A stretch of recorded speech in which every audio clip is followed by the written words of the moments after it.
श्री स्वामी समर्थ मंडळी, आज ना रक्षाबंधन. आम्ही तरी या सणाची ना खूप दिवसापासून वाट बघत होतो, कारण आमच्या कृषी दिदीचा आणि शंभू दादाचा ना पहिलाच रक्षाबंधनाचा सण होता. कृषूला माहिती होतं की राखी बांधल्यानंतर आपल्याला गिफ्ट भेटणार, पण शंभूला तरी नेमकं काय चाललं हे काहीच माहिती नव्हतं. पण कॅडबरी खाण्यासाठी मात्र दिदूबाईसोबत भांडत होता बरं का.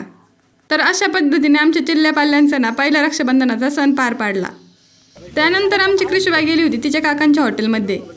मग काय, मॅडम जरा जास्तच खुश झालेल्या होत्या, कारण तिच्या काकांनी तिच्यासाठी ना भरपूर सारं खायला आणि प्यायला दिलेलं होतं.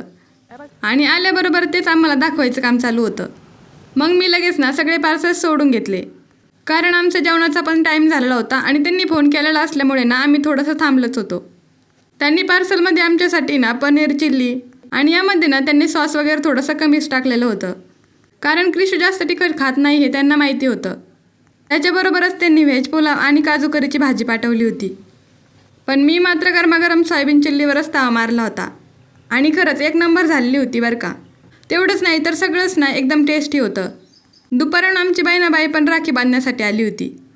शंभूला राखी बांधल्यानंतर ना त्याची अशी काही मस्करी चालू होती.